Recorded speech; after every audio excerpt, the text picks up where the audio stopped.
Bonjour à tous, bienvenue. Bonjour. Donc voilà, nous sommes aujourd'hui, le 14 avril. Nous allons passer l'heure qui arrive, à se poser la question: «Mais pourquoi faut-il se passer du CV lorsque l'on souhaite recruter et lorsque l'on souhaite trouver un emploi?» Ce webinaire est organisé donc, par l'équipe SEV. Donc voilà, moi je suis, chargée de projet pour le programme Save Emploi. Marine, qui est présente aussi, elle est responsable du programme et elle fera la modératrice lors de cette heure passée ensemble. Euh, je suis donc salariée de la Fédération des acteurs de la solidarité. Hop. Donc, notre fédération des acteurs de la solidarité, je fais juste un petit focus très rapide pour contextualiser ce webinaire. C'est un réseau de plus de 870 associations en France qui luttent contre les diverses exclusions. Donc, les adhérents de la fédération assurent des missions d'accueil, d'accompagnement et d'insertion des personnes en précarité, avec une approche globale de la personne en traitant les multiples problématiques liées à l'exclusion, que ce soit l'hébergement, le logement, la santé, l'insertion, l'emploi, l'accès aux droits, l'accès à la culture, le lien social, voilà. Nos adhérents donc gèrent des places d'hébergement, de logement, des services de soins, des activités d'économie sociale et solidaire. C'est de la FAS, donc la Fédération des acteurs de la solidarité, autrement dit FAS, porte le programme Save Emploi. Ce programme, c'est un programme qui a été imaginé en 2012 et qui, après une phase d'expérimentation en 2018, a entamé une phase d'essaimage. Et l'objectif du programme, c'est de favoriser le retour à l'emploi durable, tout en permettant aux employeurs inclusifs, donc les SIAE, de devenir médiateur pour l'emploi et d'accompagner la montée en compétences sur l'employeurabilité. Employeurabilité, donc ce sont les entreprises, ce sont pour les entreprises et autres recruteurs donc, qui sont non spécialisés dans la fonction d'employeur, donc de recrutement. Tout au long de cette matinée, on reviendra un petit peu sur cette notion d'employeurabilité. Ne vous inquiétez pas, ce n'est pas qu'un mot barbare. Et derrière, il y a, d'autres significations. Euh, on a donc, à travers le programme Save Emploi, une plateforme de formation qui est gratuite et qui est en ligne. Je vous donnerai à la fin les coordonnées pour s'inscrire. Aujourd'hui, on lance le premier cycle de webinaires. Il y en aura à peu près 7 cette année, avec diverses thématiques. Et aujourd'hui, c'est un webinaire d'introduction. Avant avant d'aller un peu plus loin, ce webinaire, comme je l'ai dit, il est interactif. Donc, moi, je vais vous poser des questions et vous allez devoir utiliser vos souris et vos claviers pour y répondre. Au niveau des micros, ils sont tous fermés. Cependant, à la fin en fin de webinaire, on pourra ouvrir les micros pour avoir des discussions un petit peu plus longues. Donc vous avez, comme je l'ai dit, la possibilité de poser vos questions directement dans l'onglet Q et R, s'il vous plaît, comme ça on est sûr de traiter. Et vous pouvez réagir par le chat. Alors, ce qui nous réunit aujourd'hui, c'est l'envie de comprendre les méthodes de recrutement actuelles, leurs mécanismes, pour adapter notre accompagnement des publics dits éloignés de l'emploi pour faciliter leur inclusion. Première question, et l'occasion de tester les outils. Quelles sont les entreprises qui recrutent le plus? Donc là, vous allez voir apparaître sur votre écran un petit sondage et je vous invite à y répondre.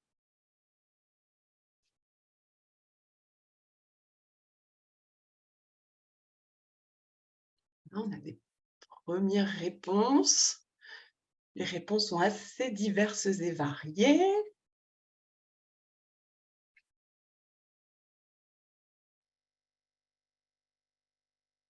Là, a priori, vous avez presque tous répondu. Je vous laisse encore quelques secondes. On réfléchit, mais on répond spontanément.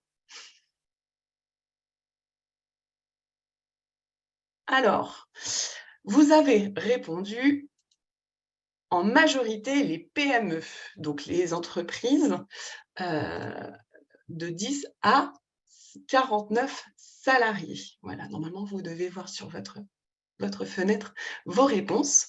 Vous avez été 3 à répondre les grandes entreprises, vous avez été 21% à répondre des entreprises de taille moyenne et 16% à nous répondre que ce sont pour vous les toutes petites entreprises, donc de 0 à 9 salariés, qui sont les entreprises qui recrutent le plus. Hop. Alors, la réponse sous vos yeux, en fait, ce sont majoritairement les toutes petites entreprises de 0 à 9 salariés qui recrutent le plus.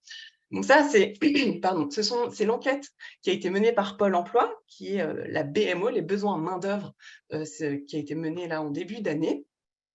Et les répondants ont répondu principalement que ces données-là, c'est que 3 établissements sur 10 envisagent d'embaucher et 7 projets donc, sur 10 concernent les établissements de moins de 50 salariés.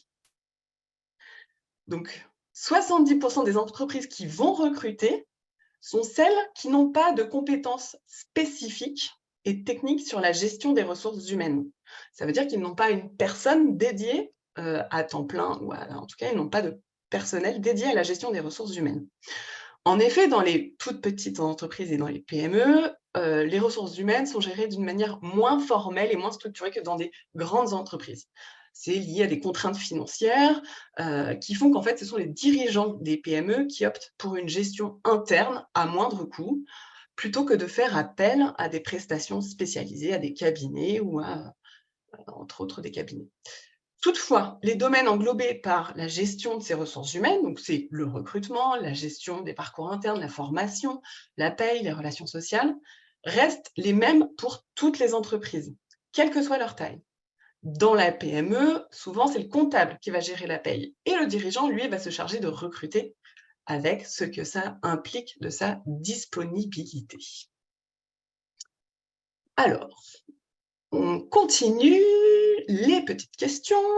Soyez prêts, préparez vos souris, prêtes à dégainer. La question suivante, selon vous, combien d'entreprises déclarent rencontrer des difficultés de recrutement? Voilà, la petite pop-up s'affiche. Il y a, selon vous, 10% des entreprises ont des difficultés de recrutement. On est plutôt sur une tendance à 40%, à 60% ou à 90%.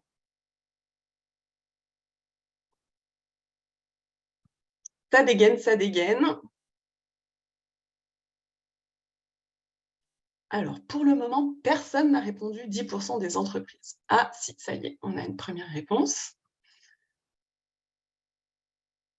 Alors, je vous laisse encore quelques secondes et je vais vous partager les résultats de ce sondage.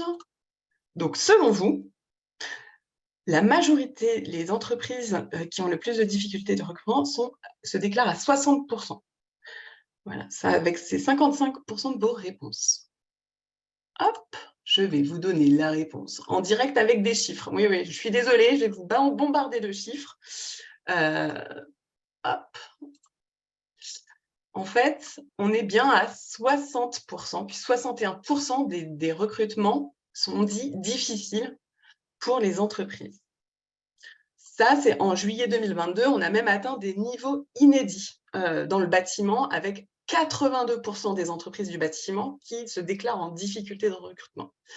Pour info, dans l'industrie, c'est plutôt aux alentours de 67%, et pour les services, c'est 70% des services qui rencontrent des difficultés de recrutement. Ce qui est important de voir, c'est que ces difficultés de recrutement, ça atteint toutes les tailles d'établissements, donc des PME jusqu'aux grandes entreprises. Voilà, ces résultats sont issus de Pôle emploi avec l'enquête BMO de 2023. Et les motifs, il y a plusieurs motifs de difficultés selon les recruteurs. Alors, je ne sais pas si vous le constatez sur ce graphique, mais il se dessine 2 types de motifs. Il y a ceux qui sont liés au candidat et ceux qui sont inhérents à l'entreprise. Et finalement, ce sont les motifs qui sont liés au candidat ou aux candidates qui sont prépondérants. En effet, regardez, à 85%, les entreprises disent que c'est lié au nombre insuffisant de candidats, donc ils ne seraient pas assez nombreuses. Mais ça questionne. C'est comment font-ils connaître leurs besoins de recrutement? Par quels canaux? Comment est diffusée l'information? Auprès de quels prescripteurs ou de relais de l'information? Ça, on verra, on fera un petit focus un peu plus loin. Et puis, le deuxième motif prépondérant, ici, c'est le profil des candidats qui ne correspondraient pas aux attentes des entreprises. Donc déjà, c'est peut-être lié aux canaux de communication, mais ensuite, la question qu'on se pose, c'est est-ce que ces entreprises arrivent à bien décrire leurs besoins et identifier les compétences réellement nécessaires à la tenue du poste? Et souvent, c'est là que le bât blesse un peu. En effet, je vous mets un autre graphique. Les offres d'emploi sont de plus en plus sélectives.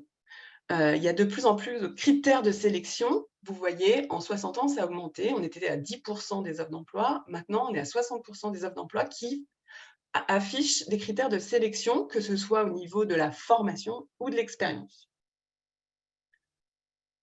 Nous, ce qu'on constate avec les structures de l'IAE qui sont engagées dans le programme Sème Emploi, c'est que les employeurs, ils affichent souvent des critères qui finalement ne sont pas toujours nécessaires pour effectuer les tâches. Un exemple très concret qui est très récent, on avait un parking qui recherchait un gardien. Et dans l'offre d'emploi, l'employeur a indiqué un critère de permis obligatoire. Donc là, on est plutôt sur un critère de formation. La question qui a été posée à cette entreprise, c'est mais est-ce que la personne, donc le gardien ou la gardienne, va devoir déplacer les véhicules? Et la réponse a été non, non, ce n'était pas du tout prévu. Alors on a essayé de comprendre un peu plus pourquoi il y avait ce critère, quoi.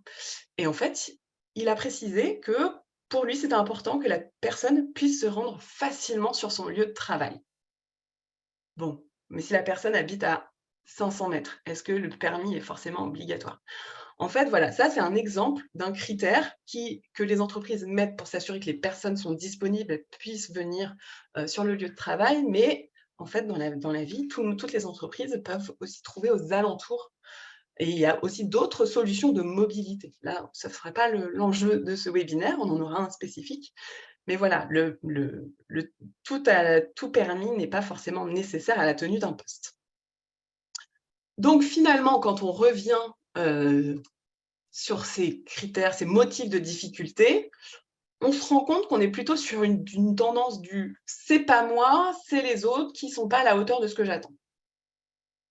On peut le comprendre, mais je vous propose qu'on creuse un petit peu plus loin les pratiques des entreprises. Selon vous, quelle part d'entreprises anticipe les besoins en recrutement? 10% des entreprises anticipent? On est plutôt sur du 40% des entreprises qui anticipent? Plutôt du 60% ou du 90%? Oui, le 100%, voilà, on n'est pas dans le monde des bisounours. Alors ça dégaine vite, hein, c'est bon. Vous êtes plutôt sur une tendance de 10% pour le moment, sans vouloir influencer les votes de ceux qui n'ont pas encore pris part.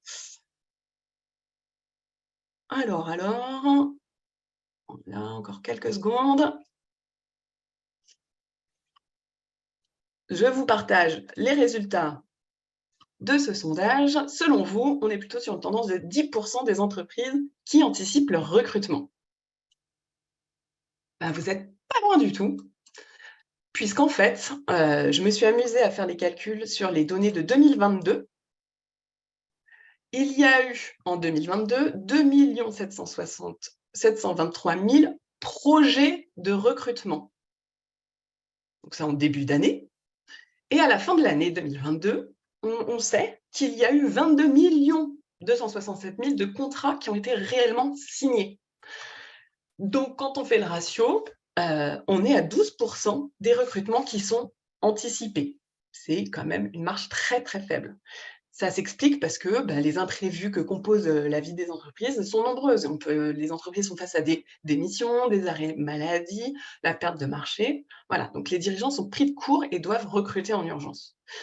Mais il y a aussi une autre raison, c'est que comme c'est le dirigeant qui va recruter dans la majorité des entreprises qui souhaitent recruter, rappelez-vous, dans les 70 des entreprises, ce sont des petites entreprises qui n'ont pas de personnes dédiées.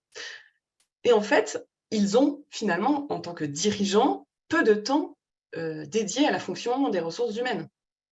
Alors, on a, Anne Fretel, qui est une chercheuse, qui nous a indiqué que 2 tiers des entreprises consacrent moins d'une journée au processus de recrutement. Voilà, ce qui est une part très faible. Et en plus, il est prouvé que ces entreprises ne font que rarement recours à un service RH dédié. Ils ne font pas appel à un cabinet de recrutement. Sauf dans les grandes entreprises, mais là, ce n'est pas le cas de figure qui nous intéresse. Autre fait intéressant que nous a remonté Anne Fretel, c'est que presque un recrutement sur 2 se fait sans rédaction d'une offre. En 2020, elle nous donnait le chiffre, il y a eu 7 millions d'embauches et en fait, sur les 7 millions d'embauches, 41 donc près de 3 millions d'offres d'emploi, ont été réalisées sur le marché invisible de l'emploi. Ça, c'est une source Pôle emploi. Voilà, donc il y a besoin en recrutement et il y a offre d'emploi. Donc là, si on comprend, il y a moins de 50 des besoins de recrutement qui bénéficient d'une offre d'emploi. À votre avis, encore une petite question, pour trouver du travail, faut-il répondre à une offre d'emploi? Alors là, je vous propose un vrai faux. Pour y répondre, je vous invite à utiliser les réactions. Vous avez la possibilité soit de lever le pouce pour dire c'est vrai, ou l'émoticône bouche ouverte pour dire c'est faux. Je vous laisse trouver les petits onglets et réagir.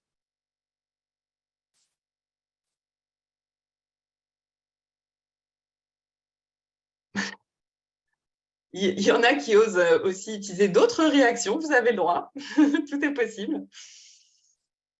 Mais globalement, on sent que les réactions, on est plutôt sur du faux. Et ça, c'est plutôt vrai. En réalité, on a le chiffre, hein, il y a moins de 10 des salariés en emploi qui ont répondu à une offre d'emploi. Voilà, 10. Donc il y a 90 des personnes qui sont en emploi, qui ont trouvé un emploi par un autre canal. Alors, c'est là où je vous pose la dernière question de ce webinaire. Selon vous, quel est le canal le plus approprié pour trouver un emploi? Et là, cette fois-ci, j'ai compliqué un petit peu l'affaire. Alors, attendez. Hop. Tac. Je n'arrive pas à le lancer. Mon ordinateur n'a pas envie de lancer le sondage.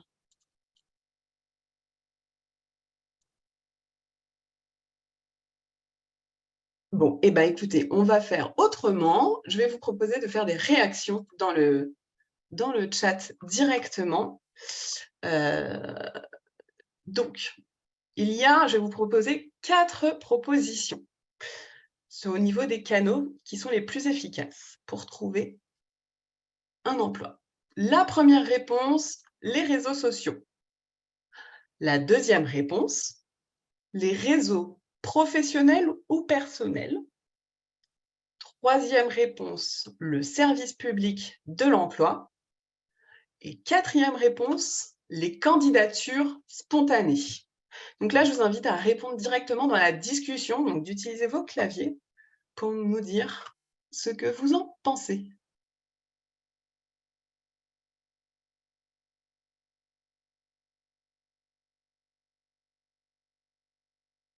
Alors comme ça, tout le monde a accès aux réponses en direct. Réseaux sociaux. La 2 et la 3, donc la 2, c'est les réseaux professionnels et personnels et le service de l'emploi. OK, OK.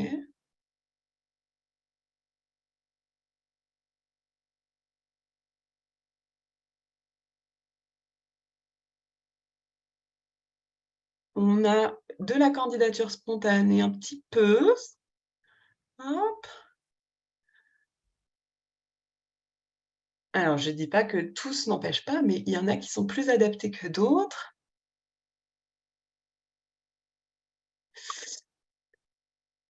Alors oui, tous ces canaux permettent d'avoir accès à l'emploi. Après, c'est le taux d'accès sont différents.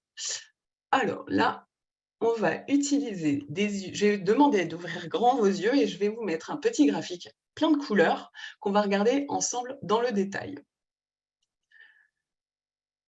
La bonne réponse, en tout cas le canal aujourd'hui qui permet d'avoir accès à l'emploi, c'est donc ce qui est en bleu.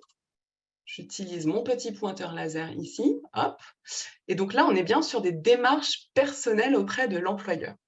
Donc les candidatures spontanées. Les pistons aussi, oui, les pistons, ça fait partie des réseaux pro et perso. Donc ça, c'est une étude de la DARES qui a réalisé donc, cette enquête majeure sur l'emploi en 2016. Elle s'appelle OFER. Et a priori, donc, les données datent de 2016. J'ai regardé, la précédente avait déjà 10 ou 12 ans. Donc, il va falloir que nous, on soit encore un peu patients. On aura peut-être une nouvelle enquête avec des chiffres plus actuels d'ici 3-4 ans.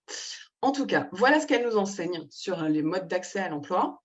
C'est qu'au niveau des canaux dits formels, on a les concours qui représentent ici 4%. Alors là, hop. C'est donc la partie toute petite.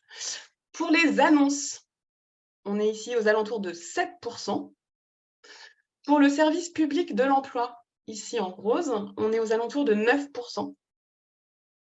Et on a 14% qui sont liés au rappel par les anciens employeurs. Donc ici, les cabinets de recrutement. Voilà.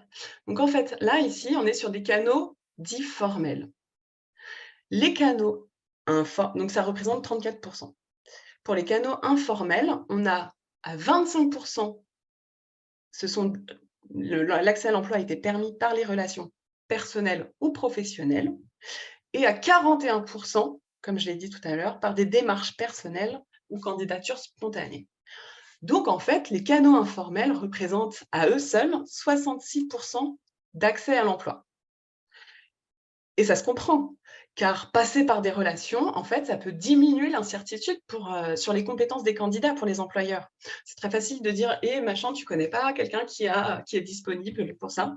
Voilà, la recommandation, ça va rassurer l'employeur.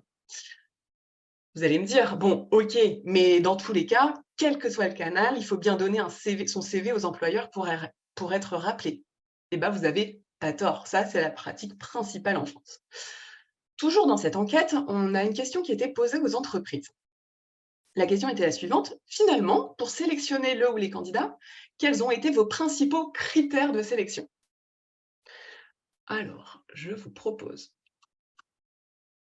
un autre tableau magnifique, on va le regarder ensemble, mais globalement, c'est les critères expérience, motivation, compétences et disponibilité qui sont les critères les plus fréquemment cités. Et pour aller plus loin à travers ce tableau, on voit les critères recherchés en fonction de certaines classes de métiers. Donc là, vous le voyez, hein, pour les métiers techniques, forcément, on a besoin de compétences techniques.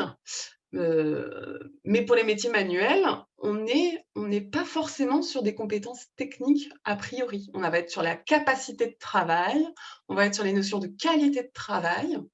Sur les métiers d'aide à la personne, la qualification est importante.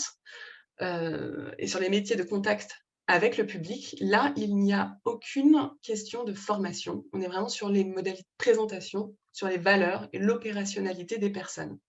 Donc en fait, quand on repense à nos critères de sélection où il y a de l'expérience et de la formation, on se dit que finalement, c'est pas forcément adapté à toutes les classes de métiers. Mais cette diversité de critères, elle permet de se demander quels sont les canaux par lesquels on peut vérifier l'adéquation entre le besoin de compétences et les compétences disponibles. Évidemment, l'utilisation des petites annonces ne permet pas d'évaluer la capacité de travail ou la qualité du travail des candidats. Certains critères de sélection prédominants qui sont liés au potentiel des candidats, à l'adéquation de leur profil ou à leurs compétences techniques, sont difficiles à repérer à partir de l'examen de CV ou de lettres de motivation. Hop. Alors, avec ce constat, On a presque la réponse à la question suivante. Est-ce que le CV des personnes qui sont dites éloignées de l'emploi sont attractifs pour les entreprises? En fait, le CV, il va permettre quoi? Il va permettre principalement de vérifier des diplômes ou la qualification, ce qui est nécessaire, comme on le voit, pour certains métiers spécifiques. Cependant, nous pouvons apporter ces preuves autrement que par le CV, en donnant accès à l'employeur, soit au diplôme ou au certificat, par exemple.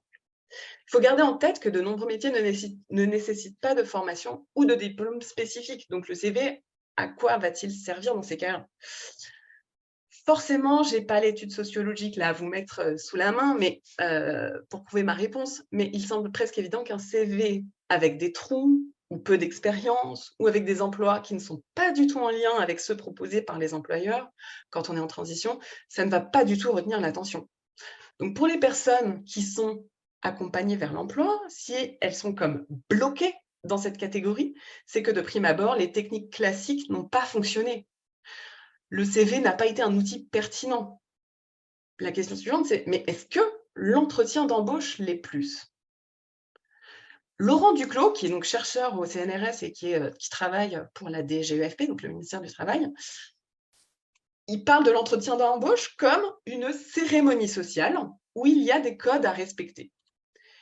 D'autres comme une mise en scène théâtralisée. Vous choisissez votre catégorie, mais la question, c'est vraiment: est-ce que l'employeur peut réellement évaluer les compétences du candidat quand la personne est assise derrière une table, sur une chaise? Est-ce que cette personne est à l'aise dans cette cérémonie sociale? Est-ce que l'employeur aussi est à l'aise dans cet exercice? Est-ce qu'il a les codes pour faire passer cet examen? En fait, rarement, pour les dirigeants de TPE et PME, sont souvent en train de cumuler les tâches qui leur incombent. Donc en fait, ils ne sont pas forcément à l'aise dans cette mise en place, dans cette scénographie sociale. Si nous reprenons les canaux informels établis comme méthode efficace. Alors, je reviens sur la petite slide juste avant. Voilà, donc on a les candidatures spontanées, mais dans la vraie vie, est-ce que pour les candidatures spontanées, on va les envoyer par mail, par courrier pour certains, ou on va simplement le déposer, on va déposer son CV à l'accueil? Et pour les réseaux perso ou pro, souvent, en fait, les personnes qui sont dites éloignées de l'emploi, est-ce qu'elles ont vraiment un réseau perso ou pro qui leur permette d'avoir accès à des emplois? En fait, souvent, ces personnes sont dans des milieux où il y a peu d'employeurs dans le réseau proche. Donc, la dernière question qu'on va se poser, et là, j'ai besoin de vous, vous allez à nouveau utiliser le chat pour répondre. Comment pouvons-nous susciter l'intérêt des employeurs? Comment pouvons-nous valoriser la capacité de travail des personnes qui sont à la recherche d'un emploi? Comment bien valoriser les savoir-faire que les personnes ont peut-être appris par de l'expérience personnelle? Donc là, je vous invite à nous répondre dans la discussion.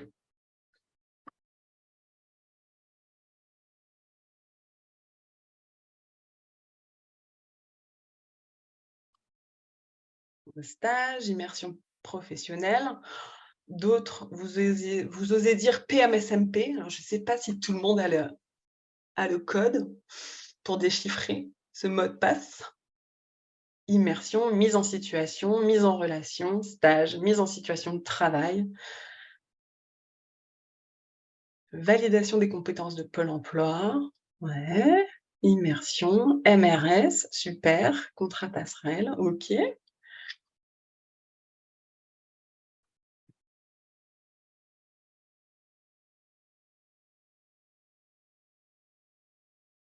OK, super, bah, vous avez, globalement, on voit que les mises en situation, mises en relation, immersion sont les plus soli s pé pl plébiscitées. Pardon.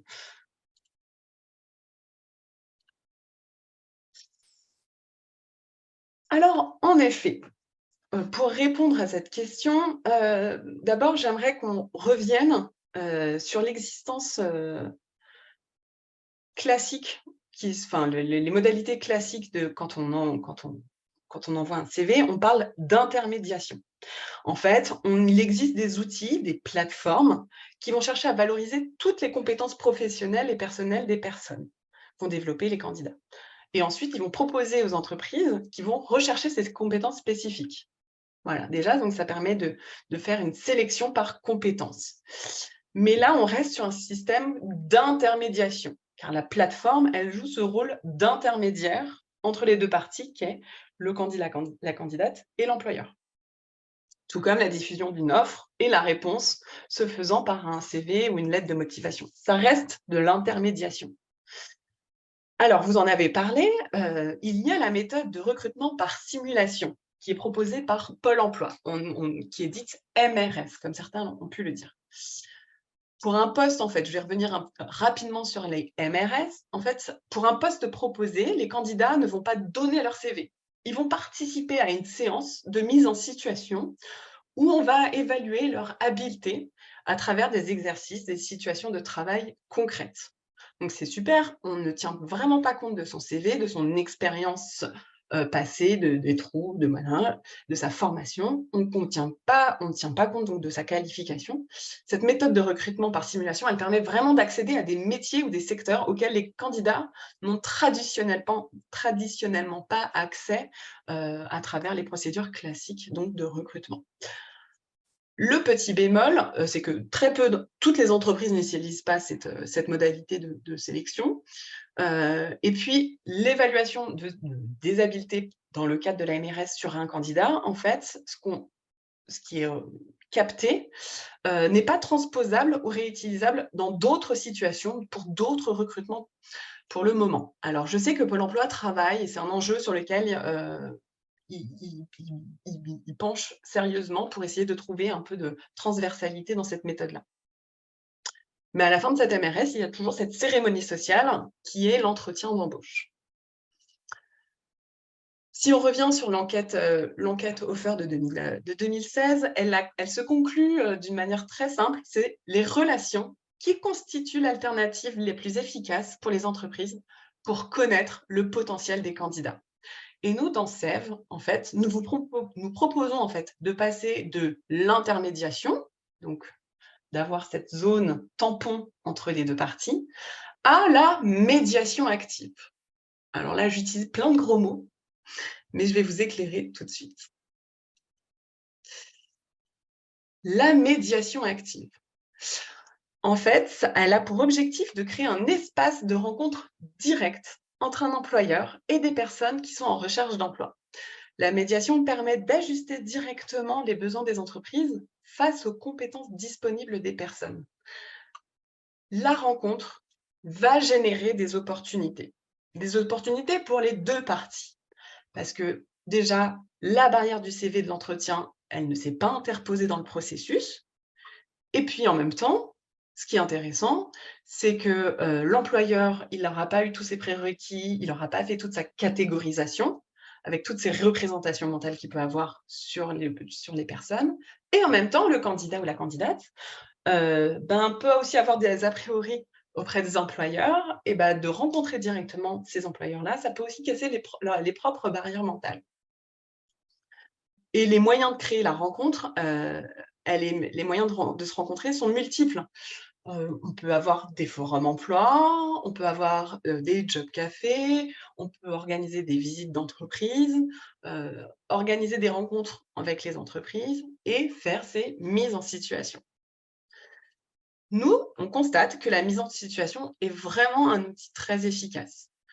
L'immersion, c'est vraiment mettre le salarié et l'employeur en situation professionnelle sans a priori préalable. Donc, il faut pouvoir provoquer des mises en situation professionnelles dans une entreprise afin de valoriser la qualité du travail, la capacité de travail ou les savoir-faire. Et ça va faire émerger des besoins réciproques d'emploi. Alors, j'ai plein d'exemples, des exemples d'une personne qui arrive pour une immersion et qui ne parle pas un mot français, et l'entreprise se dit « mais il ne va pas comprendre les règles de sécurité ». Et puis au bout d'une journée de travail, il voit que la personne, elle est vraiment très compétente sur les missions qui lui sont confiées.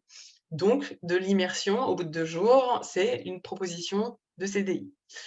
On a aussi des entreprises qui vont rencontrer des candidats, avec des compétences, spécifiques, qui n'ont pas forcément besoin de quelqu'un à l'instant T, mais par la rencontre avec cette personne se dit: «Mmh, ce serait intéressant de l'avoir dans mon équipe».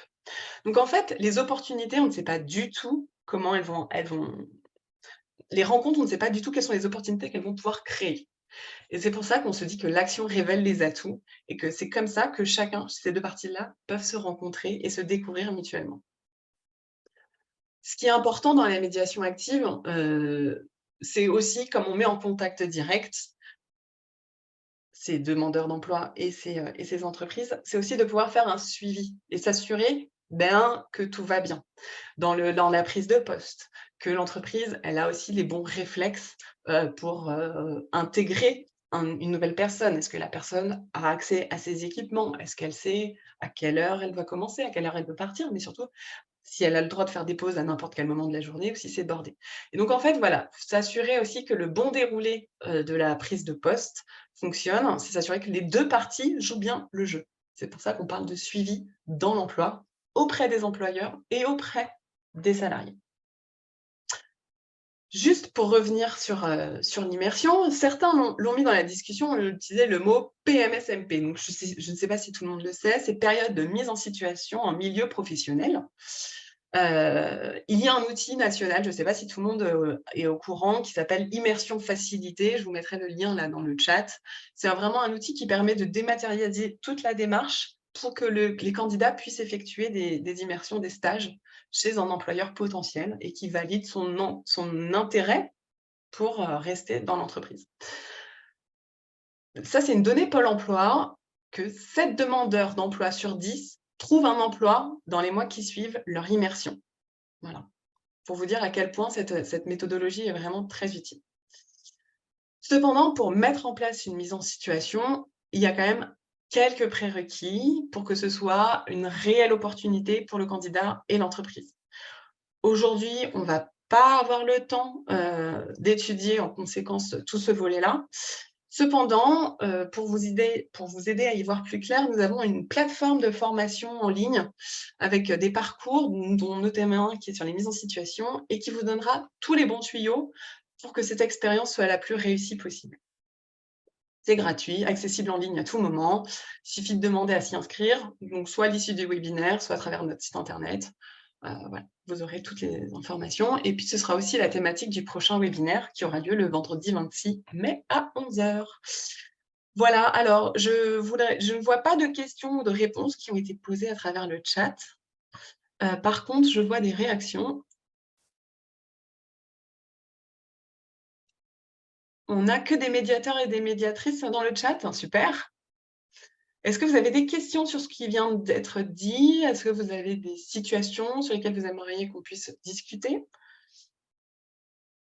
Alors oui, tous les demandeurs d'emploi ne relèvent pas forcément des SIAE, c'est vrai.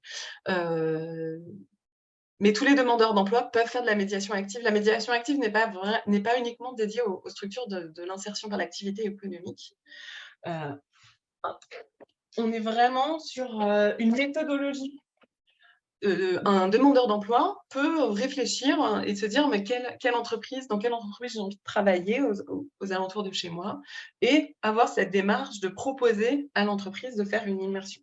C'est pas forcément évident à mettre en place, mais ça peut être aussi travaillé avec, des personnes qui l'accompagnent à retrouver un emploi, un conseiller Pôle emploi, un conseiller BRSA, enfin voilà, l'immersion, elle est accessible à tous les demandeurs d'emploi et c'est ça qui est intéressant d'avoir en tête.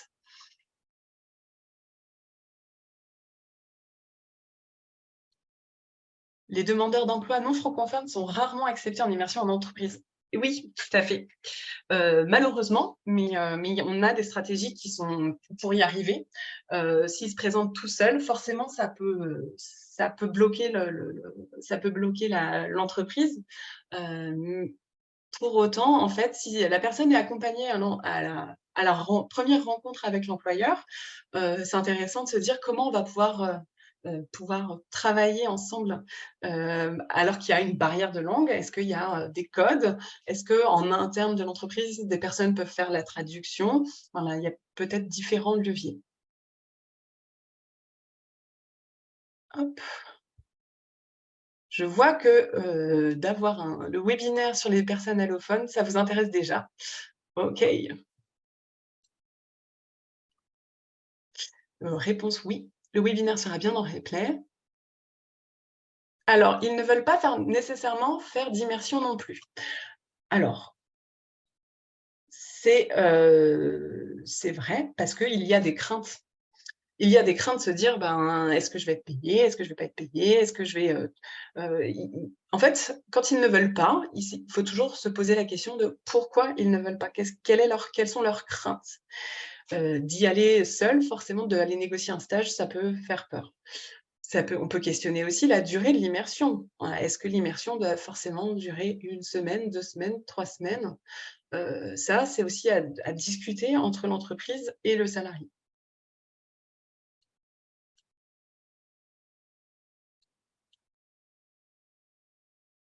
Alors, je vois plein d'autres réactions.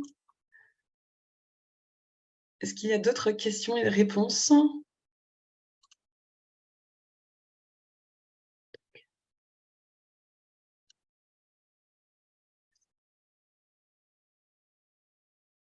Alors, pour nous, principal frein, pas de rémunération pendant une PMSMP. OK, je l'entends. Heu, Ça peut questionner. On a un conseil départemental, alors je ne pourrais pas retrouver lequel conseil départemental, mais ils ont fait le choix, de donner une rémunération pendant la période de mise en situation. Voilà, c'était une décision politique, hein, liée à ce conseil départemental, mais voilà, d'avoir, accepté de financer, ces mises en situation, ça permet d'avoir plus de personnes qui souhaitent, se postuler donc sur une immersion. Voilà. J'essaierai de vous retrouver, l'article, sur ce conseil départemental.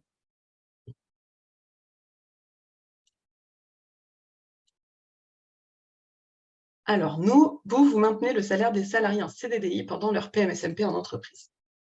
Super, alors je sais que heu, vous devez être une SIAE. Toutes les SIAE ne peuvent pas. Ah voilà, vous êtes un ACI, c'est pour ça. OK. Oui, les ACI peuvent maintenir la rémunération. Par contre, les demandeurs d'emploi qui sont accompagnés dans le cadre, s'ils sont BRSA uniquement et qui bénéficient donc d'un accompagnement par le conseil départemental ne sont pas forcément rémunérés. Après, l'immersion, ça peut être une PMSMP, mais on peut aussi, je connais des structures qui vont, pas parler de PMSMP et qui vont dire: «Bah, si vous voulez le prendre», alors certaines font des mises à disposition, mais d'autres disent: «Bah, si vous voulez, on peut faire aussi un contrat d'intérim sur 1 semaine, comme ça, vous vous testez mutuellement et puis à la fin, on voit pour prolonger ou non, cette expérience, de travail commune». Voilà, la PMSMP est pas la seule et l'unique modalité de faire des immersions. En fait, toute expérience de travail peut être vraiment, bénéfique pour faire une immersion. Alors, je vois des questions. Est-ce qu'aujourd'hui les PMSMP inter-SIAE est possible? Très bonne question. Je ne crois pas que ce soit possible entre SIAE. Là, l'objectif de la PMSMP, c'est vraiment d'aller dans une entreprise, dans un employeur, direct. Sur le nombre d'heures, ils sont rémunérés par alors oui, ça c'est vrai. Ça, c'est une question qui se pose souvent, dans les immersions. C'est, l'entreprise accueille à 35 heures, alors qu'eux sont rémunérés 24 heures semaine. Donc là, il y a plusieurs modalités. C'est soit faut toujours repréciser, c'est quoi l'objectif de cette immersion? Est-ce que la personne, elle veut juste découvrir un emploi? Ou est-ce qu'elle veut avoir, accès à cet emploi-là? Donc déjà, la motivation de la personne peut venir faciliter l'acceptation de passer de 24 à 35 heures. Certaines SIAE font le choix et ont la possibilité de valoriser le temps de travail à 35 heures au niveau de la paye, exceptionnellement, uniquement pour une PMSMP. Et parfois, il faut aussi négocier avec l'entreprise et lui dire: «Bah, écoutez, OK pour faire une immersion chez vous, mais ce sera 3 ou 4 jours par semaine, parce que nous le rémunérons à cette hauteur-là», donc voilà. sont pas que des bénévoles.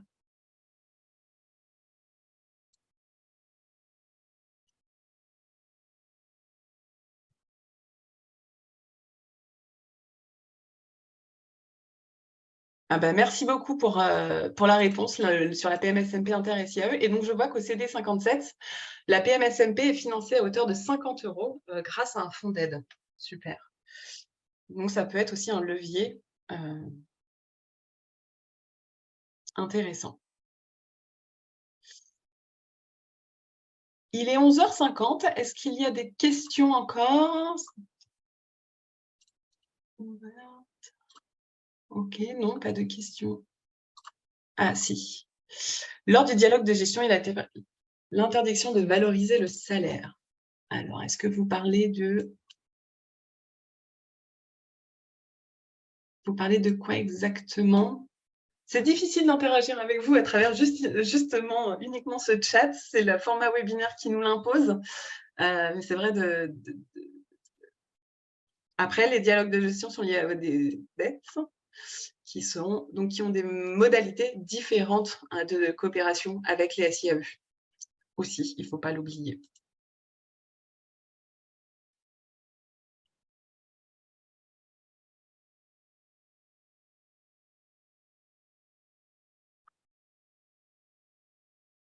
Ok.